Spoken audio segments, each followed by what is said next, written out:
Alléluia. Nous croyons à la puissance de Dieu manifestée spirituellement qui régit notre existence physique. Alléluia. C'est pour cela que moi je t'encourage à donner de la valeur et de l'importance au monde spirituel. Alléluia. Amen. Et les gens de ténèbres, les sorciers, les occultistes, les marabouts, tous ces gens de personnes qui font du mal aux autres ont compris l'importance du spirituel. C'est pour cela qu'ils font toutes choses spirituellement. Quand ils veulent tuer quelqu'un, ils ne vont pas vers cette personne pour l'assassiner. Ils rentrent dans le monde des spirituels et ils prient, ils font les choses, ils font les incantations et la personne meurt physiquement. Alléluia. Nous devons comprendre que cette dimension d'action puissante n'est pas pour les marabouts, c'est pour les enfants de Dieu. Alléluia. C'est pour cela que nous devons accorder de l'importance à la vie spirituelle, au combat spirituel, à la marche par l'esprit. Alléluia. Si nous voulons remporter des victoires, ne nous battons pas de nos propres forces. Battons-nous avec les armes spirituelles dont nous a donné la parole de Dieu pour que nous puissions nous battre et éteindre tous les trains enflammés des ténèbres et de l'ennemi. Alléluia. Le combat que nous menons, qu'on appelle le bon combat, c'est un combat spirituel. Alléluia. Amen. J'aimerais dire à quelqu'un aujourd'hui, en cette année 2020, prends vraiment cette résolution-là d'être plus spirituel que charnel. Prends cette résolution-là de plus d'investir dans le spirituel que dans la chair et de plus marcher par l'esprit que de marcher par les raisonnements de la chair. Alléluia. Et je crois que ton année va être différente. Tu vas rentrer dans une autre dimension. Je crois que ta vie sera barricadée de toutes parts et personne ne pourra t'atteindre. Je pense que tu vas changer les situations de ta vie et tu vas expérimenter le surnaturel divin au nom de Jésus. Alléluia. Amen. Ça là, scelle-le dans ton esprit. Ne te bats plus physiquement. Beaucoup ont passé le temps à combattre physiquement. Beaucoup ont passé le temps à bouger physiquement. Non, arrêtez cela. Commencez tout par l'esprit. Si dans le monde spirituel, les choses sont scellées, rien ne pourra les délier dans le monde physique. Parce que Dieu a dit ce que vous lierez dans les cieux. On parle du monde spirituel, on ne parle pas du ciel. Sera lié sur la terre. Ce que vous délierez dans les cieux, on ne parle pas du ciel, on parle du monde spirituel, sera délié sur la terre. Amen. Nous avons le pouvoir de lier et de délier. Amen. Au nom de Jésus. Délier les actions des ténèbres. Au nom de Jésus, elles seront liées. Et de délier ce qu'ils ont fait de mauvais sur la vie, nos vies, sur la vie des autres. Et cela sera délié. Nous avons le pouvoir, Jésus-Christ de Nazareth, de déceler tout ce que l'ennemi a scellé. Alléluia. Amen. Parce que Jésus-Christ à la croix de Golgotha a tout racheté. Il a tout payé. Il a payé le prix complet. Alléluia. Il a payé le prix de nos maladies. Il a payé le prix pour nos souffrances. Il a payé le prix de nos condamnations. Il a dit l'acte dont les ordonnances nous condamnaient a été effacé à la croix de Golgotha. Alléluia. Ça veut dire, même si on est dans une position grave par notre faute, Jésus a payé le prix. Alléluia. Pour que cela soit annulé. Et nous remercions Christ pour son grand sacrifice à la croix de Golgotha. C'est pour lui que nous sommes là. Nous ne sommes pas là pour une religion. Nous ne sommes pas là pour un homme. Nous ne sommes pas là pour une église. Nous sommes là pour Jésus-Christ de Nazareth. Il est le centre de nos vies. Et il est le centre de cette assemblée. Alléluia. Amen. Aujourd'hui, nous commençons nos 12 jours. Et je sens bizarrement par la grâce de Dieu que ça va être un 12 jours extraordinaire. Et j'ai dit au Seigneur, on veut des miracles. Alléluia. Amen. Est-ce que tu veux des miracles pendant ces 2 jours? Alors si tu le veux, il faut dire Seigneur, je veux des miracles. Au nom de Jésus. J'ai dit au Seigneur, je veux des prodiges. Est-ce que tu peux le dire? Seigneur, je veux des prodiges. Alléluia. J'ai dit au Seigneur, je veux des signes. Alléluia. Parce que notre thème de cette année, c'est la puissance de Dieu manifestée. Le diable nous a trop montré qu'il est puissant. Mais nous servons un Dieu plus puissant que lui. Et nous voulons voir Dieu être puissant dans notre vie. Nous ne voulons pas suivre Dieu par théorie. Nous ne voulons pas suivre Dieu par parole. Parce que la parole de Dieu a dit, le royaume de Dieu ne consiste pas en parole, mais une démonstration de puissance. Alléluia. Donc, on voit Dieu être puissant dans notre vie. Alléluia. Donc, nous ne voulons pas passer juste un toujours théorique où on comprend des mystères. C'est bien. Mais nous voulons aussi voir Dieu se manifester. Au sortir de ces 12 jours, qu'il y ait des grands témoignages, qu'il y ait beaucoup de témoignages, parce que notre Dieu est puissant. Alléluia. Amen. avant de commencer le thème d'aujourd'hui, j'aimerais te donner un conseil pour ces 12 jours. C'est 12 jours de consécration. Quand on parle de consécration, on parle vraiment de consécration. Il faut se retirer de beaucoup de choses. Il faut abandonner beaucoup d'habitudes. Il faut manifester beaucoup la charité et l'amour envers le prochain. Il faut éviter de se mettre en colère, de tomber dans les péchés. Il faut veiller sur ses yeux. Il faut veiller sur ses oreilles. Il faut veiller sur son comportement. Il faut être bon envers les gens. C'est les recommandations que le Seigneur nous donne pendant ces 12 jours. Il faut éloigner les remuements et les mauvais soupçons pendant ces 12 jours. Il ne faut pas laisser ta chair prendre le dessus. Il faut donner la place à Dieu. Il faut éviter d'être trop scotché au téléphone, trop scotché à Internet. Il faut un peu couper avec les choses qui ne te permettent pas d'être spirituel. Alléluia. Amen. Et quand tu vas manger, mange vraiment à une dose pas trop exagérée. Jusqu'à arriver au stade de la gloutonnerie ou au stade de la gourmandise. Amen. Mais mange à un niveau modéré. Alléluia. Amen. Amen. Alléluia. Reste concentré, reste focus. Je sais que beaucoup d'entre nous vont essayer d'être distraits. Distraits, je parle de distraction parce que l'ennemi va créer des situations pour te décourager pendant ce temps de jeûne. Je vais te dire, c'est une distraction. Tu dois terminer ces 12 jours comme tu l'as résolu dès le départ. Et je crois qu'à la fin de ces 12 jours, quelque chose va se passer dans ta vie. Alléluia. Donc reste concentré. Ne laisse pas les gens te distraire. Même si tu arrives des coups durs, sache que c'est pour te distraire. Dieu va te donner la force de les surmonter et tu vas continuer. N'abandonne pas jusqu'à la fin. Même si quelqu'un que tu respectes te méprise ou te parle mal ou te blesse, ne laisse pas te décourager pendant ces 12 jours de jeûne. Ne laisse pas atteindre ton cœur. Préserve ton cœur pendant tous ces 12 jours. Alléluia. Sois spirituel que jamais. Marche par l'esprit en toutes choses. Même si tu n'es pas heureux et que tu te sens un peu colérique, prie. Ne laisse pas la colère te faire annuler l'onction que Dieu a rendue disponible pendant ces 12 jours. Alléluia. Ne laisse pas les mauvais soupçons te faire entacher ces 12 jours de jeûne. Alléluia. Moi je crois que si tu restes fidèle, comme je suis en train de le dire, tu manifestes la bonté, la charité. Ne fais aucune méchanceté. Ne fais pas du mensonge. Vis dans la vérité. Concentre-toi à prier tous les matins et tous les soirs. Aie des temps de méditation assez profonds. Alléluia. Ne fais pas des choses superficielles. Ne fais pas de la grève de la faim. Alléluia. Et tu vas voir que ce moment-là va être extraordinaire. Pardonne à ceux qui t'ont fait du mal dans ces 12 jours. Ne garde pas la haine contre quelqu'un. Ne garde pas la rancœur contre quelqu'un. Parce qu'il va arriver qu'on te frustre pendant ces 12 jours. Ne garde pas cela. Amen. Alléluia. Ne laisse personne entacher ces 12 jours que Dieu veut passer avec toi. Amen. Est-ce que tu es d'accord avec moi pour ça? Alléluia. Que Dieu te donne la force de pouvoir tenir par rapport à tout ce qu'on s'est dit. Alléluia. Qu'il te donne la capacité de résister jusqu'à la fin. Et que personne ne puisse entacher ces 12 jours que tu vas passer avec le Seigneur en début d'année. Alléluia. Amen.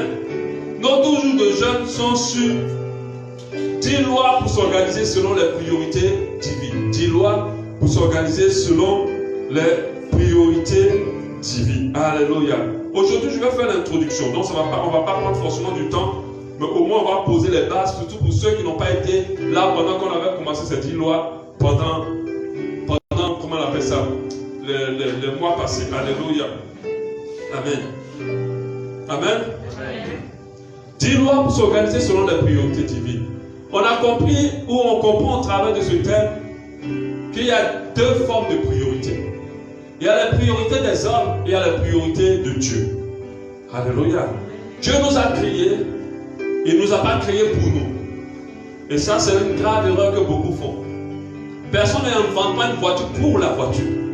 On invente la voiture pour qu'elle nous serve à nous. Alléluia. Dieu nous a créés, il nous donne la vie tous les jours pour lui, pour sa gloire, pour qu'on puisse l'honorer, on puisse le glorifier. Et le vrai que les hommes font, ils utilisent tout ce que Dieu leur a donné, c'est-à-dire leur corps, leur physique, leur santé, leur vie, pour faire les choses pour eux. Et c'est là de fois qu'il y a des problèmes. Et comme Dieu nous a créés pour lui, il a des priorités, il a un programme sur notre vie. Il a des priorités sur notre vie. La voiture, quand je la crée, je vais lui dire, ou même je vais lui faire comprendre qu'à chaque fois, il faut prendre de l'essence. C'est une priorité importante. Il ne faut pas gérer autre chose. L'essence est priorité à tout le reste, sinon tu ne peux pas bouger. Alors l'essence pour la voiture va être d'abord la première priorité.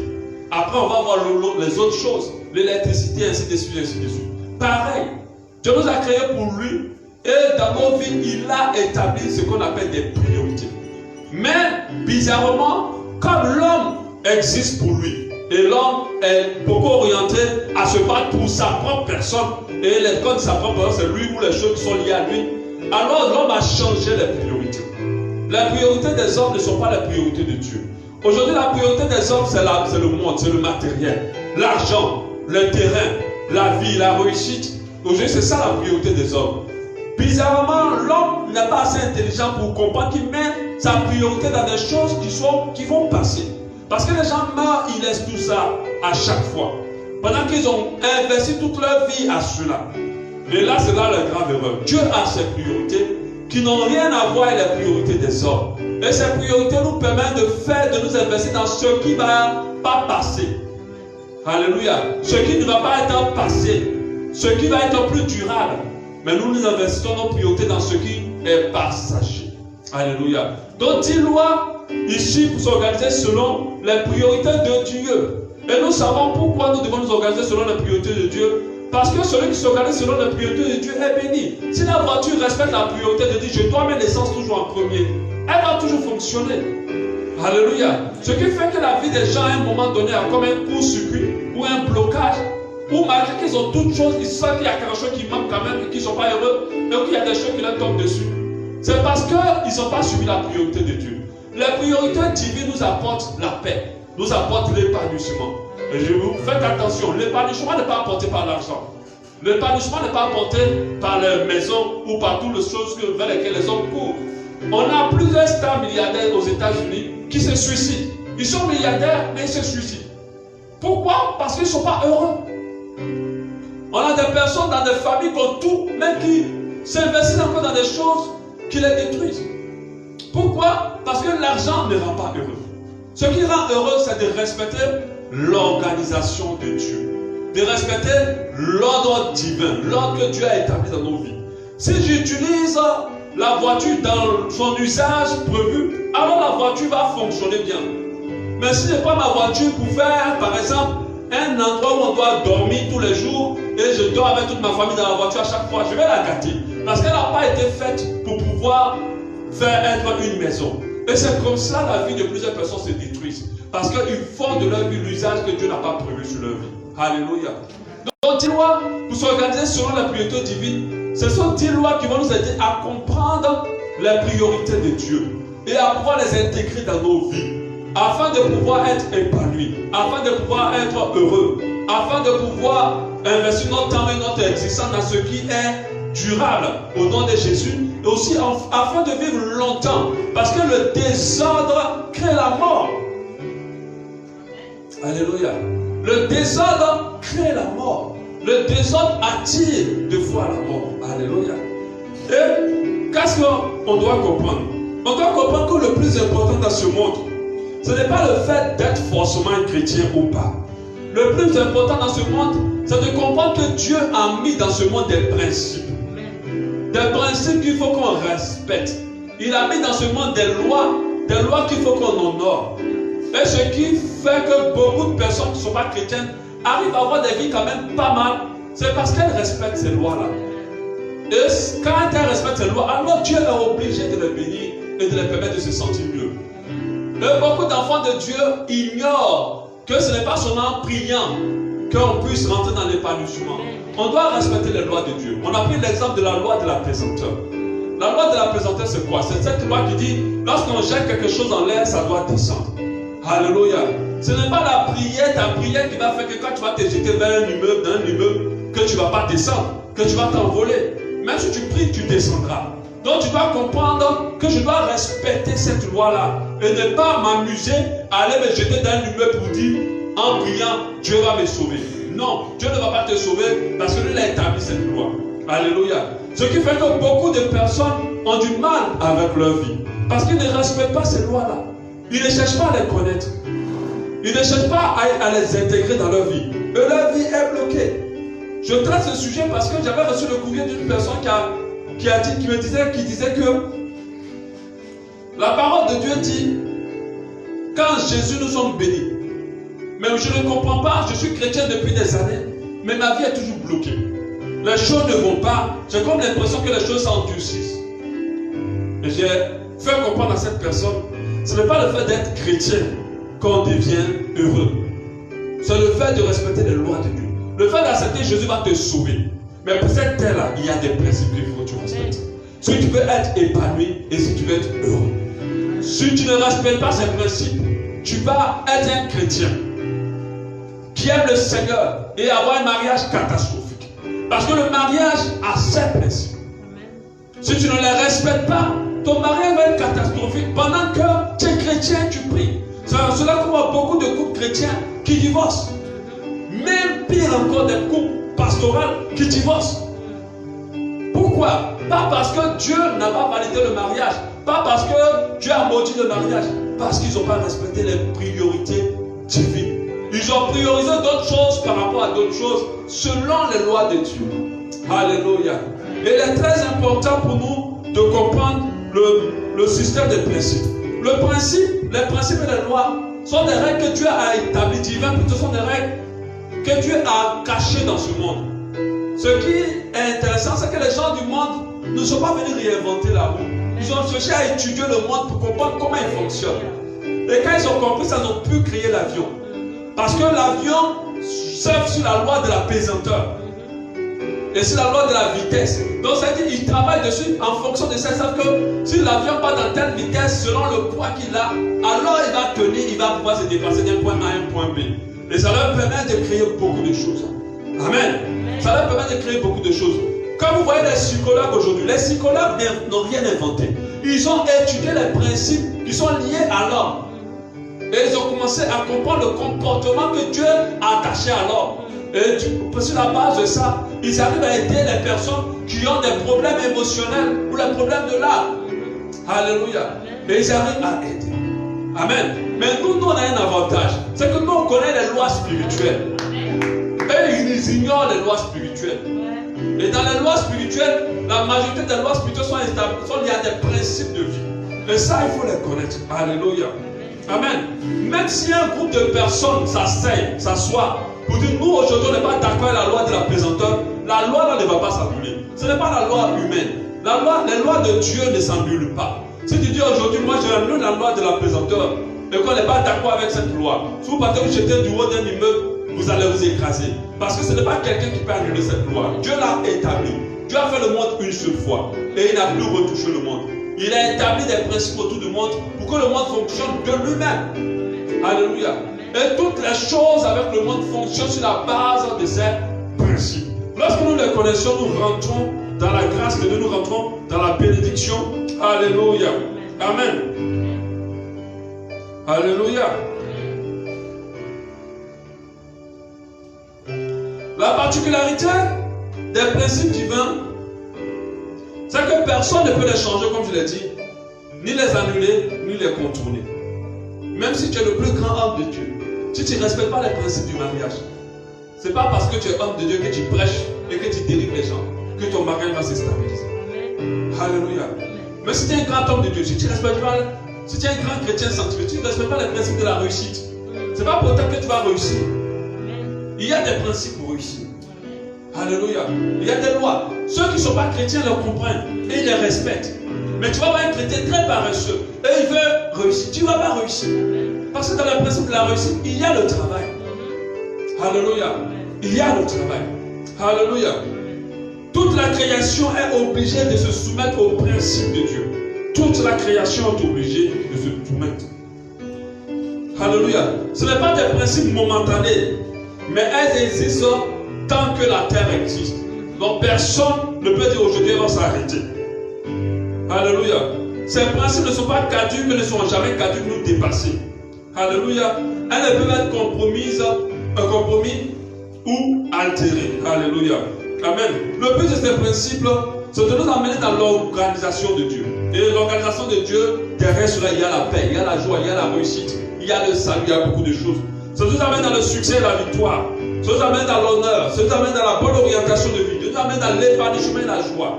Depuis qu'on a commencé à enseigner l'ordre divin ici, il y a beaucoup de choses qui ont commencé à se produire dans la vie de plusieurs. Alléluia. Parce qu'avant, ils n'avaient pas compris les priorités de Dieu. Alléluia. Ils avaient compris que la priorité selon les hommes, c'est de chercher l'argent. Donc à cause de l'argent, on peut ne pas voir ses enfants pendant des jours. À cause de l'argent, on peut laisser sa femme 2 mois et voyager à cause de l'argent. Or, on n'a pas compris que la priorité, ce n'est pas d'abord l'argent. La priorité de Dieu, la femme vient avant l'argent. Alléluia. Amen. Les enfants viennent avant l'argent. Mais plusieurs se disent, il faut que je trouve l'argent pour vous nourrir. Donc il faut comprendre. Alors je vais chercher l'argent. Ils cherchent l'argent toute leur vie. Et puis après, ils ont une famille démantelée. Ils ont des enfants avec des problèmes. Ils n'ont pas compris que l'argent n'était pas la priorité. Alléluia. Amen. Nous devons comprendre que Dieu opère aussi les miracles dans la vie de ceux qui ne sont pas chrétiens. Sur la base du respect de ses principes. Si un homme chrétien croit que Dieu est capable de faire, Dieu le fera. Si la foi que Dieu pourra, alors Dieu fera. Alléluia. Amen. Par rapport à l'explication de ces principes, nous avons un passage important. 1 Corinthiens 3,6. 1 Corinthiens 3,6. Je vais rester là-dessus et puis après on va prier. 1 Corinthiens 3,6 dit: j'ai planté, Apollos a arrosé, mais Dieu a fait croître. J'ai planté, Apollos a arrosé, mais Dieu a fait croître. Je l'avais expliqué la dernière fois. Il y a 3 niveaux pour réussir. Il y a 3 impératifs pour réussir. Alléluia. 3 impératifs pour réussir. 3 choses à faire nécessairement. Alléluia. Il y a planté, premier niveau, arrosé, deuxième niveau, Dieu qui fait croître. Dans le planter, nous devons comprendre que dans les principes de Dieu, on verra ça en détail pendant ces 12 jours. On ne peut rien obtenir sans sémence, sans avoir planté. C'est une loi de la nature qui fait partie des principes de Dieu. Alléluia. Quelqu'un qui, les hommes disent des fois, si tu sèmes le vent, tu vas récolter, je ne sais pas quoi, la tempête, un truc comme ça, ouais. Pour faire comprendre que tu veux être riche, tu as une sémence à produire, à donner. Amen. Tu veux être riche, tu dois s'aimer la graine de la richesse. Tu veux être heureux dans ton mariage, alors sème l'amour dans le cœur de l'autre. Alléluia. N'attends pas ce que l'autre te donne l'amour. Il va te donner quel amour? Tu n'as rien semé. Pour que tu reçoives cet amour, il faut que tu donnes la graine. Et la graine va te retourner en multiple à toi. Alléluia. Donc ça veut dire, à ce niveau de planter, ce n'est pas Dieu qui fait. Ce n'est pas Dieu qui plante. C'est nous qui plantons. Alléluia. Ce n'est pas Dieu qui vient prendre les graines pour les mettre dans le sol. Et en cela, on comprend que l'homme a un rôle important à jouer dans son épanouissement. Alléluia. L'homme a un rôle important à jouer dans son succès, dans son élévation, dans sa protection même. Amen. Donc nous devons comprendre que Dieu nous appelle à nous lever, à planter. On ne va jamais récolter si on ne plante pas. Tu veux avoir du succès dans tes entreprises, qu'est-ce que tu as planté? C'est vrai que quand on enseigne cela, on enseigne des fois cela pour inciter les chrétiens à donner à l'église. Mais sachez que ce n'est pas seulement pour ça. Ce n'est pas à l'église seule qu'on sème. Il y a plusieurs terres qui peuvent être cultivées. Alléluia. Par exemple, tu veux avoir une entreprise qui réussisse. Alors plante le travail. Plante le dur labeur du travail. Plante l'investissement dans le travail. Alléluia. Mais Dieu ne va pas le faire pour toi. Et tant que tu n'as pas planté une graine, Dieu va faire croître quoi? Alléluia. Dieu va faire croître quoi? Il y a beaucoup qui veulent se marier, mais qu'est-ce que tu plantes pour te marier? Plante déjà la chasteté. Plante la sanctification. Plante la chasteté. Garde-toi. Et tu vas voir ce qui ça va te donner. Ça va forcément te donner un mariage. Alléluia. Mais on n'est pas prêt à payer le prix, mais on veut obtenir. Alléluia. Donc, nous devons planter. Il dit, j'ai planté. Ensuite, il dit, j'ai arrosé. Apollos plutôt a arrosé.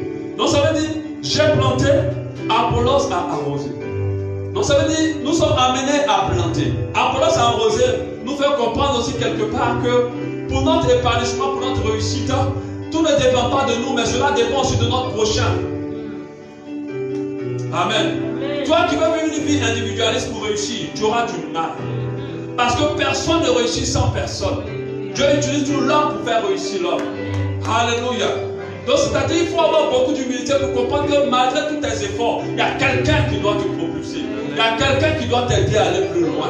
Et ça, tu dois le saisir. Et ceux qui sont orgueilleux restent toujours au même stade. Malgré tous leurs efforts, ils n'avancent pas. Parce qu'ils sont remplis d'orgueil. S'ils étaient humbles, ils seraient allés loin. Parce que toi, tu as planté, il dit j'ai planté. Mais il n'a pas dit j'ai arrosé. Alléluia. Il a dit seulement j'ai planté. Il n'a pas dit j'ai arrosé. Il dit Apollos a arrosé. Amen. Deux fois, Dieu va amener des gens dans ta vie pour arroser ce que tu as planté, pour arroser tes efforts, pour arroser ta consécration, pour arroser ce que tu fais. Donc il faut pouvoir le détecter et le réaliser pour que tu passes à la troisième étape. Amen. Dieu ne bénira jamais sans que tu ne plantes et sans qu'Apollos n'arrose. Jamais.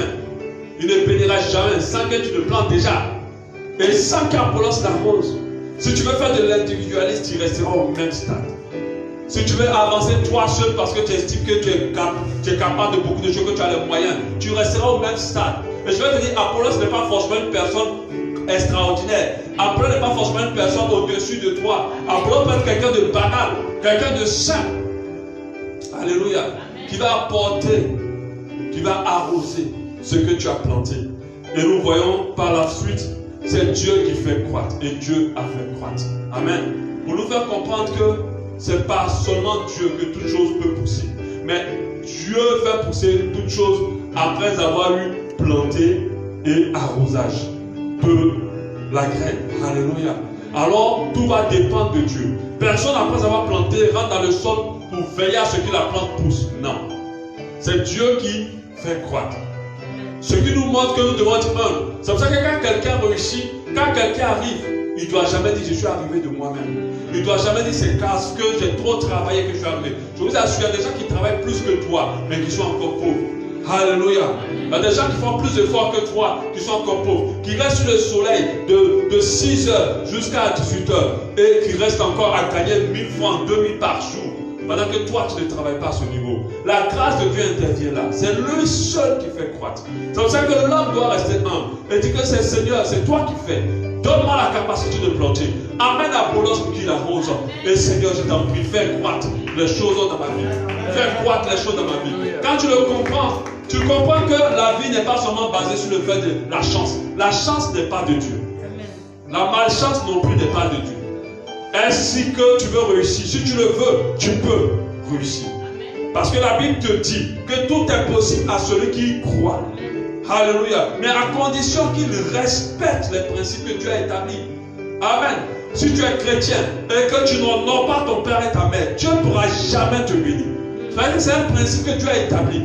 Il a dit honore ton père et ta mère et tu vivras longtemps. Et tu seras béni dans le pays dont Dieu t'a donné. Donc ça veut dire que si tu ne bénis pas tu n'honores pas ton père et ta mère, jamais ta vie pourra progresser. Alléluia. Amen. Donc tu dois planter l'honneur de ton père et ta mère. Apollos viendra arroser cela et Dieu va faire croître ta vie. Dieu va te faire croître et Dieu va te permettre d'aller très loin. Alléluia. Donc pendant ces jours, ces 11 jours qui restent, nous allons voir les 10 lois pour s'organiser selon les priorités divines. 10 lois qui vont nous aider à comprendre comment le monde fonctionne, comment les choses fonctionnent, afin de nous aligner à cela pour rentrer dans la paix, pour rentrer dans l'épanouissement. Parce qu'avec Dieu, quand on dit organisation, on dit paix. Quand on dit ordre, on dit paix. Là où il y a de l'ordre, là il y a la paix. On a un verset qui le dit. Que Dieu n'est pas un Dieu d'ordre, mais il est un Dieu de paix. Normalement, on doit dire Dieu n'est pas un Dieu d'ordre, mais il est un de désordre plutôt, mais il est un Dieu d'ordre. Or, le verset dit Dieu n'est pas un Dieu de désordre, mais il est un Dieu de paix. Alléluia. C'est-à-dire que là où il y a le désordre, il ne peut pas avoir la paix. Et nous connaissons ce que c'est que la paix. La paix, ce n'est pas l'argent qui l'apporte. La paix, ce n'est pas l'argent qui l'apporte. La paix, ce n'est pas la santé qui l'apporte. La paix, c'est un sentiment spirituelle que nous ressentons de la part de Dieu. Lorsque Dieu a mis tout en ordre, comme il s'est levé dans la barque Jésus, il s'est levé, il a menacé la tempête, il a menacé le vent et la paix est venue. Alléluia. Et c'est comme ça que Dieu va se lever dans la vie de ceux qui respectent ses principes. Ceux qui sont dans ses principes. Donc je veux t'encourager. C'est vrai que pour certains, vous avez écouté certains de ces principes. Sois là tous les jours. Parce que à chaque fois que je suis devant, en train d'enseigner la parole de Dieu, je n'enseigne pas seulement ce que j'ai préparé. J'enseigne seulement ce que Dieu veut nous dire. Et si tu es là, Dieu va modifier mon message pour qu'une parole soit dirigée pour toi. Parce que Dieu ne permet pas à ce que quelqu'un sorte de ce moment sans avoir reçu une parole. Alléluia. Donc si tu n'es pas là, la parole va s'adapter aux autres, mais pas à toi. Il y a toujours des paroles de connaissance lorsqu'on fait l'enseignement. Demain, nous allons voir du tohu au sabbat pour faire comprendre comment Dieu apporte le désordre dans ta vie, mais en fait pour t'amener dans quelque chose de plus glorieux. Donc sois là pour entendre cette parole-là, au nom de Jésus. Alléluia. Amen. Donc prions maintenant par rapport à cette première partie. Demandons au Seigneur